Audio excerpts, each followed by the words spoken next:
المومنین حضرت خدیجۃ الکبریٰ رضی اللہ تعالی عنہا، آپ اسلام کی وہ عظیم ترین خاتون ہیں جو کہ امام الانبیاء علیہ الصلاۃ والسلام کی پہلی شریک حیات ہیں، اور رسول کریم صلی اللہ علیہ وسلم کی جتنی بھی اولاد ہے سوائے ایک بیٹے کے وہ باقی تمام حضرت خدیجۃ الکبریٰ رضی اللہ تعالی عنہا آپ کے بطن سے ہیں۔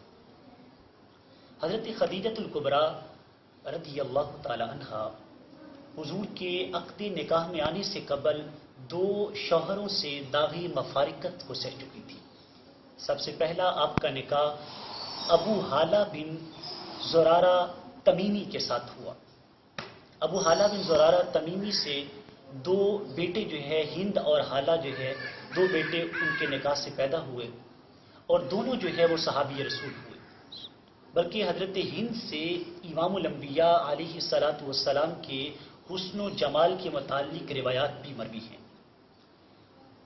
حضرت ابو حالہ بن زرارہ تمیمی کے انتقال کے بعد حضرت خدیجۃ الکبریٰ رضی اللہ تعالی عنہا آپ کا نکاح حضرت عتیق بن عائض مخزومی کے ساتھ ہوا۔ ان سے ایک بیٹی پیدا ہوئی، اس بیٹی کا نام بھی ہند رکھا گیا۔ اب اس ہند جو بیٹی تھی اس کا نکاح اپنے چچا کے بیٹے کے ساتھ جو ہے وہ کیا گیا، اور ان سے ایک بیٹا محمد بن سیفی پیدا ہوا، جس کی اولاد کو حضرت خدیجۃ الکبریٰ رضی اللہ تعالی عنہا آپ کی مناسبت سے بنو طاہرہ کہا جاتا تھا۔ امام الانبیاء علیہ السلام کی عقد نکاح میں آنے کا واقعہ کچھ یوں ہے، جب رسول کریم صلی اللہ علیہ وسلم کی عمر مبارک 25 سال تھی اور حضرت خدیجۃ الکبریٰ رضی اللہ تعالی عنہا کی عمر 40 سال تھی، تو حضرت خدیجہ چونکہ آپ ایک تاجرہ خاتون تھیں، اپنا مال لوگوں کو دے کر تجارت کرواتی تھی، تو آپ صلی اللہ علیہ وسلم چونکہ صادق اور امین کے لقب سے اس دور میں بھی پہچانے جاتے تھے، تو حضرت خدیجہ نے حضور کو پیغام بھیجا کہ اگر آپ میرے مال سے تجارت کریں تو میں آپ کو بہت زیادہ نفع دوں گی۔ تو ایک تجارت کے اصول کے پیش نظر امام الانبیاء علیہ الصلاۃ والسلام نے اس پیشکش کو قبول کیا۔ حضرت خدیجہ نے اپنے غلام میسرہ کو حضور کے ساتھ روانہ کیا۔ شام کے سفر میں میسرہ حضور کا شریک سفر ہے۔ جب آپ ایک مقام پر شام میں ایک بازار کے اندر رکے تو کیا دیکھتے ہیں کہ ایک راہب اپنی کٹیا سے باہر آتا ہے اور آ کر میسرہ سے کہتا ہے کہ میسرہ، یہ تمہارے ساتھ نوجوان ہے یہ کون ہے؟ میسرہ کہتا ہے یہ قریش کے ایک نوجوان ہیں، بنو ہاشم سے ہیں۔ تو اس نے کہا اور ان کی پہچان بتاؤ۔ اس نے کہا مجھے تو اسی پہچان کا پتہ ہے۔ اس نے کہا تم اس کی پہچان کیوں پوچھتے ہو؟ اس نے کہا میں نے جو منظر دیکھا ہے وہ منظر نرالا ہے۔ کہا جب یہ پہاڑی پر اوپر چڑھ رہے تھے کوئی پتھر کوئی درخت ایسا نہیں تھا جو ان کے آگے جھک جھک کے سجدے نہ کر رہا ہو۔ وہ ایک پنجابی کے شاعر نے کہا تھا، کرن سجدے شجر جسنو پڑھن کلمہ حجر جسدا، خدا تو بعد دنیا وچ بلا رتبہ ہے اے کس دا، وہ چند نو توڑ کے جوڑے ڈبے سورج نو بھی موڑے، بدل سایہ کرن آ کے اشارہ ویکھ کے جسدا، او دے ورگا نہیں کوئی حسینہ وچ جمیلہ وچ لکھاں دے وچ بھی ہو کے او پیا سب تو ہی وقت دسدا۔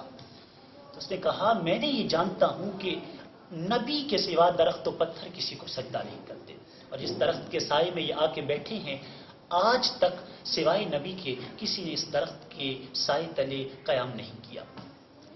اس نے کہا کاش کہ جب یہ اعلان نبوت کریں مجھے وہ وقت نصیب ہو تو میں ان کے دست اقدس پر اسلام کو قبول کر کے ان کی غلامی میں شامل ہو جاؤں۔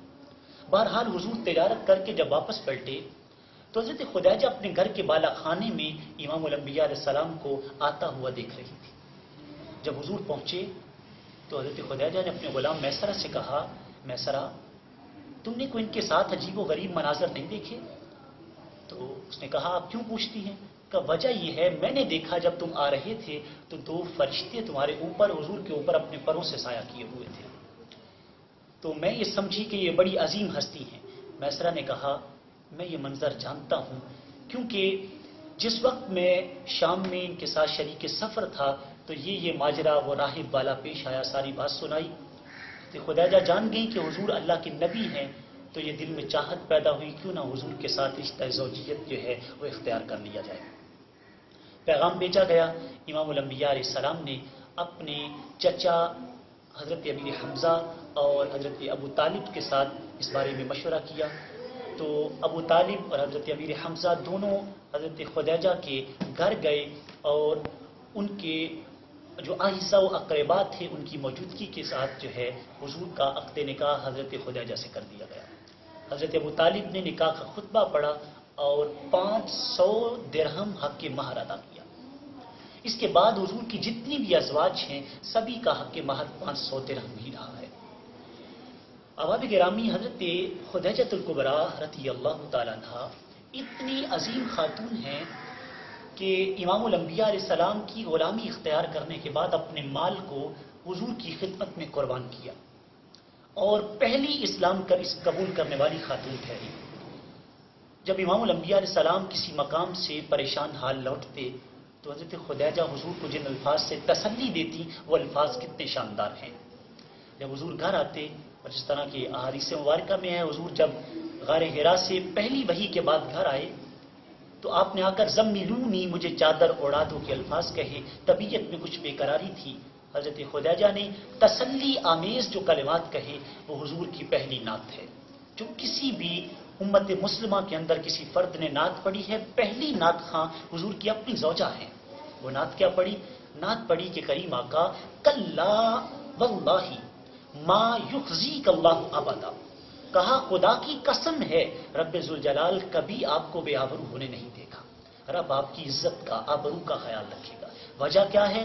انک لتصل الرحم، کیونکہ آپ تعلقات جوڑنے والے ہیں، وتصدق الحدیث، آپ بات سچی کرتے ہیں، آپ بات سچی کرتے ہیں، وتحمل الکلہ، جن کا بوجھ کوئی نہیں اٹھاتا آقا آپ ان کا بوجھ اٹھاتے ہیں، وتکسب المعدوم، جن کا کوئی کمانے والا نہیں ہے آپ ان کے لیے کماتے ہیں، وتقری الضیف، اور آپ مہمانوں کی دیکھ بھال کرتے ہیں، وتعین علی نوائب الحق، اور آپ حق کا علم اٹھا کر کھڑے ہوتے ہیں اور ہر غریب کی، مظلوم کی، فقیر کی، مسکین کی مدد کرتے ہیں۔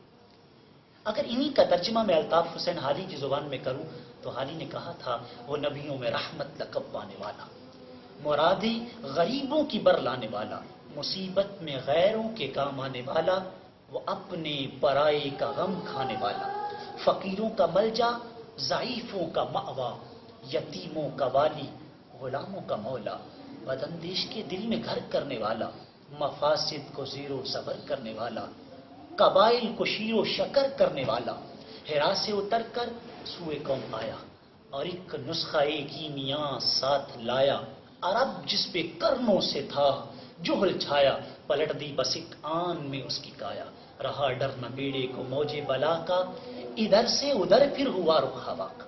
تو حضور نے ہواؤں کے رخ پلٹ کے رکھ دی۔ اب امام الانبیاء علیہ السلام کی یوں حضرت خدیجہ نعت پڑھتی ہیں۔ حضور کو ان کے ساتھ انتہائی عقیدت ہے اور ان کو حضور سے بڑی عقیدت ہے۔ جب امام الانبیاء علیہ السلام غار حرا میں آپ عبادت میں مصروف ہوتے، 2200 فٹ کی مسافت پر حضرت خدیجہ الکبریٰ رضی اللہ تعالی عنہا حضور کی خدمت میں کھانا لے کے جایا کرتی تھی۔ صحیح بخاری کے کلمات ہیں، ایک دن حضرت خدیجہ حضور کی خدمت میں کھانا لے کے جا رہی تھی تو عطا جبریل النبی صلی اللہ علیہ وسلم، جبریل امین حضور کی بارگاہ میں حاضر ہوئے اور عرض کرتے ہیں یا رسول اللہ حاذہ خدیجۃ اتت، حضور یہ حضرت خدیجہ آ رہی ہیں، ابھی وہ آ رہی تھی، رب کو ان کا آنا کتنا پسند تھا، ایڈوانس میں اطلاع دے دی۔ کہا وہ آ رہی ہیں، معہا اناء، ان کے پاس ایک برتن ہے، فیہا ادام، جس کے اندر سالن ہے، او طعام، یا کھانا ہے، او شراب، یا کوئی پانی ہے۔ حضور وہ آ رہی ہیں، فاذا ہی اتت، جب وہ آ جائیں تو فقرا علیہ السلام من ربها و منی، ان کو رب کی طرف سے بھی سلام کہیں اور میری طرف سے بھی سلام کہیں، مان جائیں ان کے مقدر پر، ان کے مقام پر کہ رب ان کو سلام بھیج رہا ہے۔ تو پھر فرمایا وبشرها، اور ان کو خوشخبری سنا دے بیتن فی الجنہ من قصب، موتیوں سے بنا ہوا جنت میں ان کے لیے ایسا گھر ہے، لا صخب فیہا ولا نصب، جس کے اندر نہ کوئی شور ہے، نہ کوئی تھکن ہے، نہ کوئی پریشانی ہے۔ یہ ان کا مقام ہے۔ رب ذوالجلال ان کو سلام بھی بھیجتا ہے اور ان کو جو ہے جنت کے اندر گھر کی خوشخبری بھی دیتا ہے۔ حضور کی تمام ازواج میں حضرت خدیجہ کا مقام جدا ہے۔ حضرت عائشہ فرمایا کرتی تھی کہ میں جب بھی حضور سے کہتی، حضور آپ آخر اللہ نے آپ کو کتنی ازواج دے دی ہیں، اس کے بعد بہتر ازواج دے دی ہیں، اور حضرت عائشہ یقیناً تمام ازواج سے منفرد مقام رکھتی تھی، کیونکہ باقی جتنی بھی ازواج تھیں وہ اس سے قبل کسی نہ کسی نکاح سے داغ مفارقت سہ چکی تھی، مگر حضرت عائشہ وہ خاتون تھی جو فقط حضور کے نکاح کے اندر آئیں۔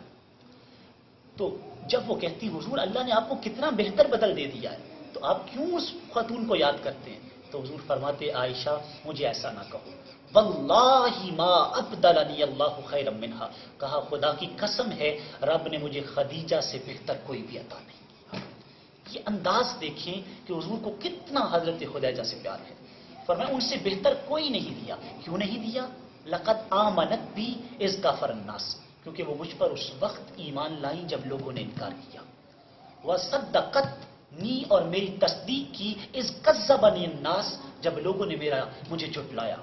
وواستنی بمالہا، اور اپنے مال کے ساتھ اس وقت میری مدد کی، اذ حرمنی الناس، جب لوگوں نے مال کو دور ہٹا دیا۔ وَلَقَدْ رَزَقَنِيَ اللَّهُ مِنْهَا وَلَدًا، اور رب ذوالجلال نے مجھے ان سے اولاد عطا کی ہے، دون غیرہا من النساء، جو کہ باقی ازواج سے عطا نہیں کی۔ یعنی ان کا مقام حضور بھی بلند اور عظیم بیان کرتے ہیں۔ 25 سال حضور کی رفاقت میں بسر کرنے کے بعد 65 برس کی عمر میں حضرت خدیجہ الکبریٰ رضی اللہ تعالی عنہا، جن کے بطن سے حضور کی صاحبزادی حضرت زینب ہیں، جن کے بطن سے حضور کی صاحبزادی حضرت رقیہ ہیں، جن کے بطن سے حضور کی صاحبزادی حضرت ام کلثوم ہیں، جن کے بطن سے حضور کی صاحبزادی حضرت سیدہ کائنات سیدہ فاطمۃ الزہرا ہیں، اور باقی آپ کے 2 صاحبزادے ہیں۔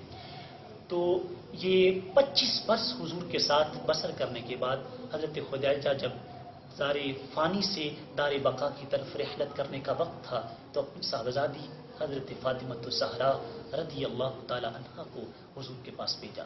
کہا بیٹا حضور کی خدمت میں عرض کرو کہ مجھے اپنی چادر دے دے۔ جب گئی تو حضور ان کے ساتھ آ گئی۔ کہا بیٹا تمہاری ماں نے چادر کیا کرنی؟ جب آ کر پوچھا تو حضرت خدیجہ کی آنکھوں میں اشک تھے۔ عرض کی یا رسول اللہ، میں چاہتی ہوں ساری زندگی آپ کی محبت میں گزاری ہے، آپ کے پیار میں گزاری ہے، تو وقت رخصت بھی مجھے آپ کی چادر کے اندر لپیٹ کے دنیا سے رخصت کر دیا جائے۔ تو حضور کے جو محبت برے کلمات تھے، فرمایا ہے میری زوجہ، یہ تو نے چادر مانگی ہے، اگر تو میرے جسم کی جلد بھی مانگتی، میرے جسم کا کوئی حصہ بھی مانگتی تو لآتیتک، میں ضرور تجھے عطا کر دیتا۔ یہ ہے محبتوں کا حال۔ جب 25 برس عمر بسر کی تو آپ نے انتقال فرمایا، مکہ المدینہ کی سرزمین پر انتقال ہوا، کوہ حجون کے اندر حضور نے ان کو دفن کیا۔ چونکہ اس وقت نماز جنازہ مشروع نہیں تھی، اس لیے دعاؤں کے ساتھ، محبتوں کے ساتھ، اشکوں کی برسات کے ساتھ اپنی شریک حیات کو حضور نے دار فانی سے دار بقا کی طرف منتقل کر دیا۔ اللہ تعالیٰ ان پر کروڑوں رحمتوں کا نزول فرمائے اور ان کا فیضان امت مسلمہ کی تمام بیویوں کو، بیٹیوں کو، بہنوں کو، ماؤں کو عطا فرمائے۔ آمین۔ وآخر دعوایا ان الحمد للہ رب العالمین۔